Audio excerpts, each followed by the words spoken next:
हिमाचल चुनाव के लिए अब कुछ ही दिन का वक्त शेष, जिसके चलते उत्तराखंड से भाजपा के कार्यकर्ता हिमाचल दौरे पर लगातार जा रहे थे।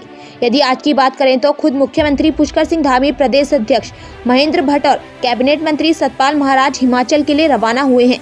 मोदी सरकार हिमाचल चुनाव को लेकर बेहद ही गंभीर नजर आ रही है। स्वयं प्रधानमंत्री नरेंद्र मोदी और गृह मंत्री शाह ने भी हाल फिलहाल हिमाचल का दौरा किया। हिमाचल की नगरोटा विधानसभा में तो अमित शाह ने कांग्रेस पर तंज कसते हुए कहा कि कांग्रेस के पास एक ही मुद्दा है कि यहाँ एक रिवाज है, एक बार कांग्रेस आती है और एक बार भाजपा। उत्तराखंड, उत्तर प्रदेश, असम, मणिपुर में जाकर देखो, रिवाज बदल गया है। अब एक बार भाजपा आती है तो बार बार भाजपा आती है। देखिए, उत्तराखंड राज्य जो है कि बहुत तपस्या और त्याग के बाद मिला हुआ है। कई लोगों ने इसमें अपनी कुर्बानी दी है, क्योंकि सब लोगों का मकसद एक ही था कि अगर हम छोटे राज्य के रूप में जाएंगे तो वहाँ का विकास होगा, वहाँ रोज़गार की संभावनाएं ज़्यादा रहेंगी और एक जो देश के संवैधानिक राज्यों को अधिकार मिलते हैं और साथ ही साथ जो है कि प्रोग्रेस के लिए पैसा मिलता है, वो हमको भी मिलेगा। मैं ये कह सकता हूँ कि इन 22 वर्षों में उत्तराखंड ने बहुत कुछ देखा है और बहुत तेज़ी से हम लोग आगे बढ़े भी हैं।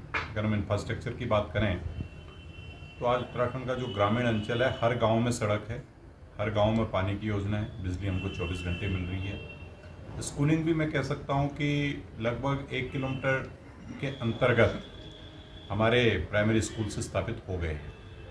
लेकिन इतने में ही हमको संतुष्ट नहीं होना चाहिए, क्योंकि जिस तरह देश और दुनिया प्रगति पर बहुत तेज़ी से आगे बढ़ रहे हैं, उसकी अभी भी हमको कई स्तर पर दरकार है। अब जिस तरह से आईटी सेक्टर आया है तो हर विषय जो है कि उसके अधीन जैसा हो गया है, तो हमको कहीं न कहीं वहाँ भी प्रोग्रेसिव होकर के आगे बढ़ना पड़ेगा और जो नए संसाधन आ रहे हैं उनका हमको उपयोग करना पड़ेगा। और रोज़गार के लिए कम से कम जो पर्वतीय क्षेत्र है उनके रोज़गार के लिए वहीं पर जो प्रधानमंत्री जी का एक सपना है कि वोकल और लोकल का, तो उसको हमने कहीं न कहीं अपनाना होगा। अगर ये सारे काम हम आगे आने वाले समय पे करेंगे तो निश्चित तौर पर उत्तराखंड देश का एक अग्रणी और बहुत अच्छा राज्य बनेगा।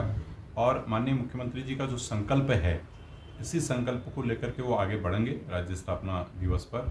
और कल जो राज्य स्थापना दिवस होना है उसमें भारतीय जनता पार्टी ने मंडल स्तर तक इस कार्यक्रम को उत्साह से, एक बड़े उल्लास से और बड़े कार्यक्रम के रूप में अपनाने के लिए पार्टी ने सभी मंडल अध्यक्षों को, जिला अध्यक्षों को निर्देशित किया है। और साथ ही साथ कल का जो कार्यक्रम है उसमें मूल रूप से जिन लोगों ने उत्तराखंड के लिए अपनी शहादत दी है, उन सबको श्रद्धा सुमन करते हुए, उनको नमन करते हुए हम आगे बढ़ेंगे।